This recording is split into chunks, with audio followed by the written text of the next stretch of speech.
নতুন বাড়িতে করছে কষ্ট করে, কিন্তু ওর চেহারার অবস্থাটা দেখ। হ্যাঁ, কোমর থেকে নাকি প্যান্ট পড়ে যাচ্ছে, এত মেহনত করছে বেচারি। নমস্কার বন্ধুরা অ্যান্ড শুভ সকাল। কারণ ব্লগটা আমি শুরু করছি সকাল থেকে। এখন বাজে সকাল ওই 7:30টার মতো।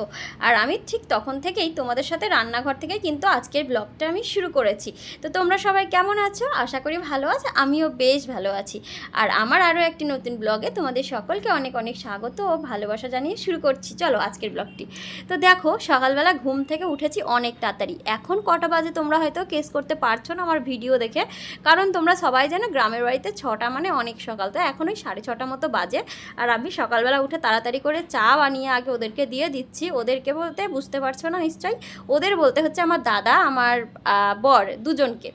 আর আমার ভাই, 3জন আছে। ভাই চা খাবে না, কিন্তু দাদা খাচ্ছে আর বরকে দেবো। আর এদিকে আমার বৌদিও আমার সাথে হাতে হাতে একটু হেল্প করছে, কারণ ওরা ভাত খেয়ে যাবে না বলছে এত সকালে, বলছে কি শুধু চা খেয়েই চলে যাব। তখন দেখা যাক ভাত খাই কি না। আর আমি তার সাথে ওদের যে কাজে মানে এক জায়গায় যাচ্ছে কাজে, তো সেটা কি কাজে যাচ্ছে বা কি সেটা তো ইন্ট্রোতে তোমরা কিছুটা হলেও দেখেছো, কিন্তু দেখে হয়তো আন্দাজ করতে পারছো না অনেকেই। আবার টাইটেল দেখেও অনেকে ডাউট হচ্ছে যে জিনিসটা কি। তো অবশ্যই তোমরা পুরো ব্লগটা দেখো, আমি তোমাদেরকে বুঝিয়ে বলবো। তো যাই হোক, দেখো প্রথমে দাদাকে চাটা দিয়ে দিলাম, তারপর হচ্ছে বাবাকে চা দিয়ে দিলাম।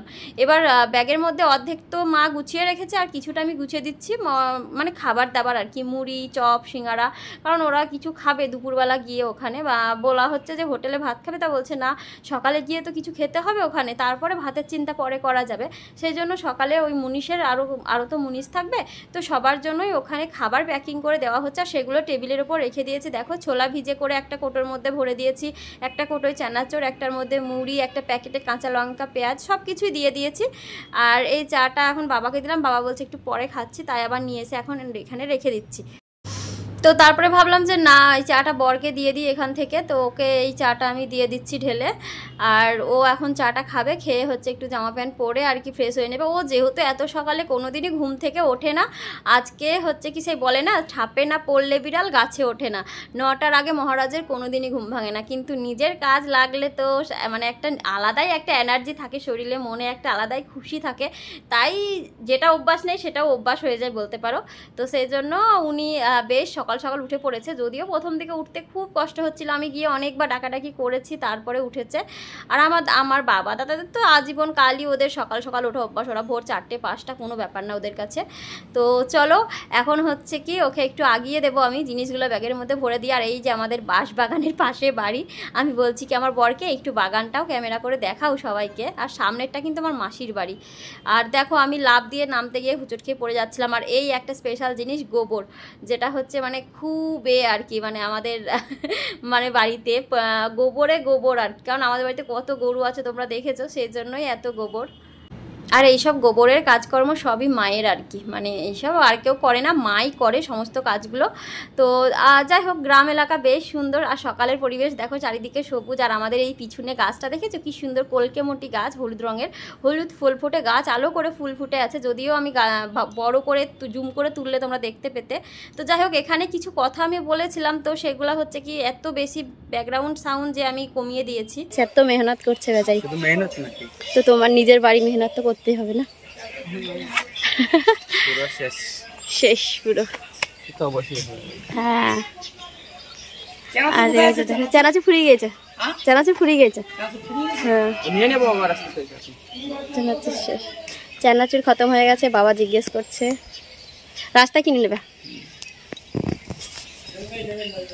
তো চলো এখন আর কিছু বলছি না, এখন হচ্ছে রেডি সেডি করে দিতে হবে, সব কিছু বেরোবে ওরা। তো পরে আবার কথা বলবো তোমাদের সাথে। আর ও হচ্ছে ওখানে গিয়ে তোমাদেরকে সব দেখাবে ঘুরিয়ে, কতদূর কি কাজ টাজ হলো সব কিছু। হ্যাঁ চলো, ওকে। তো ফাইনালি সব কিছু ভরে দিয়ে দিয়েছি বরকে জিনিসগুলো। বর যাচ্ছে বাইকে, মানে বাইকে করে বর আর দাদা মনে হয় যাবে, আর বাকি আমার ভাইও যাবে। আমার ভাই আগেই চলে গেছে রাস্তাতে সকালে উঠে, কারণ ওর কিছু বন্ধুরা যাবে আর কি মুনিশ হিসাবে। তো ওর বন্ধুদেরকেও নিয়ে ওদিকে টেকারে চলে যাবে, তার জন্য ফার্স্ট টেকার 6টা, সেই টেকারটা পাবে না বলে ও আগেই চলে গেছে। আর এই দেখো আমাদের বাড়ির পাশে যে বাড়িটা, দেখো কত কাঁঠাল ধরেছে একদম মানে গাছের গোড়া থেকে, সেটা একটু জুম করে দেখালাম। আর বর মানে ওয়েট করছে আমার দাদা দাদার জন্য আর কি। আর তার থেকেও বেশি ওয়েট ওনার ফোন দিয়ে, মানে আমি যে ফোনটা দিয়ে ক্যামেরা করছি সেটা ওরই ফোন, ব্লগটা শ্যুট করছিলাম। আমার ফোন এত বেশি গ্যালারি ফুল যা জায়গা ছিল, তাই ওর ফোনে ব্লগগুলো করেছিলাম আর কি। তো ওই জন্য ওয়েট করছে। আর ওকে বলে দিয়েছি যখন তুমি ওখানে যাবে, কারণ ওখানে তো আমি যাচ্ছি না, কি কাজ হচ্ছে ঘরের, কোথায় কোথায় যাবে কি করবে একটু একটু যেন তুলে রেখো, সেটাই ওকে বললাম। আর সেই জন্য ও বলছে যে বাবা আমি পারবো, আমার দ্বারা হবে না এসব। তো আমি বলছি না, তুলতে হবে, না হলে আমি ব্লগটা মানে পুরো ব্লগটা কমপ্লিট করব কি করে। তো বললো ঠিক আছে চেষ্টা করে দেখব। তো সেই জন্যই কিছু কিছু জিনিস তো তুলে এনেছে, সেগুলো আমি তোমাদেরকে অবশ্যই শেয়ার করব। আর এই সামনের যে সাদা রঙের বাড়িটা দেখছো, এটা কিন্তু আমার নিজের মাসির বাড়ি। কদিন আগে এই বাড়িতেই অন্নপ্রাশন ছিল মাসির ছেলের ছেলে, তো আমি আর যেতে পারিনি, খুব মিস করছিলাম সত্যি কথা বলতে। যেটার ভিডিও আমি মৌ লাইফস্টাইলে পোস্ট করেছি, ফেসবুকে করেছি, কিন্তু মৌসুমি ব্লগসে করা হয়নি। তো যাই হোক চলো, বর এখন বেরিয়ে যাবে। বারবার আমি বলছি টাটা দাও টাটা দাও, আর ওনার মানে কোথাও ওর একা যাওয়া অভ্যাস নেই, তো ওর একা যেতে যেতে যেতে মন খারাপ হচ্ছে বারবার, বলছে তুমি গেলে ভালো হতো। আমার যে হ্যাঁ আমি তোমার সাথে গিয়ে কাজ করব ওখানে। তো যাই হোক দেখো আমার বরটা কিন্তু ফাইনালি চলে এসেছে ফাইনালি ইটের ভাটায়। ইটের ভাটাটা আমার জায়গা থেকে বেশি দূরে না, একদম পাশেই, তাই এখান থেকে ভাটা থেকে ইট নিয়ে তারপর গিয়ে কাজ চালু হবে।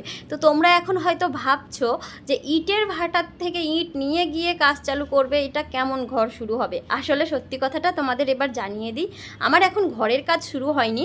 এখন আমি যে জায়গাটা কিনেছি, কয়দিন আগে যে তোমাদের রেজিস্ট্রির ভিডিও দিয়েছিলাম, তো সেই জায়গাটা এখন আমি ইট দিয়ে ভালো করে গেঁথে নিচ্ছি, আমার যতটা জায়গা পুরোটা। এখানে একটা পুরো প্লট রয়েছে, যার যার জায়গা শেষে কিনে কিন্তু এইভাবে গেঁথে রেখেছে, মানে গেঁথে নিয়েছে। পাশে যে জায়গাটা একটা দেখছো, ওই পাশেও একজন কিনে রেখেছে আমার পাশে, তো ও কিন্তু গেঁথে দিয়েছে, কিন্তু ও খুব হালকা করে একটা প্লট গেঁথেছে। আর আমরা কিন্তু পুরো জায়গাটা একদম ভালো করে গেঁথে নিচ্ছি, একটু উঁচু করে ওদের থেকে, কারণ ভবিষ্যৎ আমি এই জায়গাটাতে প্রাচীর তুলে দেবো, আর আমাকে যেন ভাঙতে না হয়, পুরো মজবুত করে সুন্দর করে আমি একদম বেশি করে ভিত খুঁড়ে আমি ওই জায়গাটা পুরোটা গাঁথছি, কারণ এই প্রাচীরেই আমার পুরো যখন বাড়ি তৈরি হবে পুরো বাড়ির পাঁচিল তৈরি হয়ে যাবে। তো সেই হিসাবে আমি করছি। তো যাই হোক দেখো, এই হচ্ছে আমার বাড়িতে ঢোকার রাস্তাটা, হ্যাঁ একদম পাকা রাস্তার গায়েই আমার জায়গাটা, একটুই যে ভেতরে ঢুকেই পাকা রাস্তা থেকে একদম ভিতরে ঢুকে ওইখানে আমার এটা একদম মানে রাস্তার উপরে বাড়িটা হলে খুব ধুলো হয় তাই না, তো এইরকম বাড়ি আমার পছন্দ হয় না। বাড়িটা এমন হবে যেন পুরো একটুখানি ভিতরে হয়, তাতে একটু ধুলোটা গাড়ির আওয়াজটা কম হবে। তো সেই রকমই পেয়েছি মনের মতো বলতে পারো।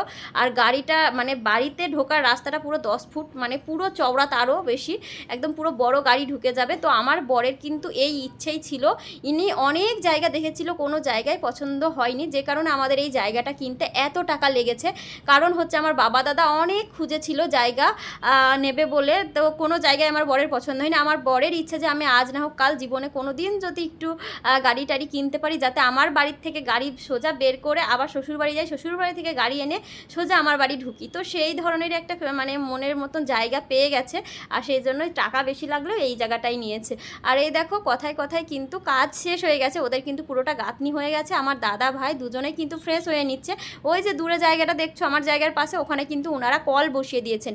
ওই কলটা কিন্তু আমাদের নয়, এর আগে যারা জায়গাটা কিনেছে তারা কল বসিয়ে রেখেছে, আর ওই কলের জলেই কিন্তু আমাদের কাজকর্ম হয়ে গেছে আর কি। তো ওরা এখন ফ্রেশ হয়ে নিচ্ছে। আরও দুজন এখানে মুনিশ বসে আছে, যারা আর কি এসেছিলো। ওই যে আগে বললাম ভাইয়ের 2 বন্ধু এসেছে, তো টোটাল 4-5 জন মিলে কিন্তু এই কাজটা কমপ্লিট করলো, মিস্ত্রি আর লেবার সব মিলিয়ে।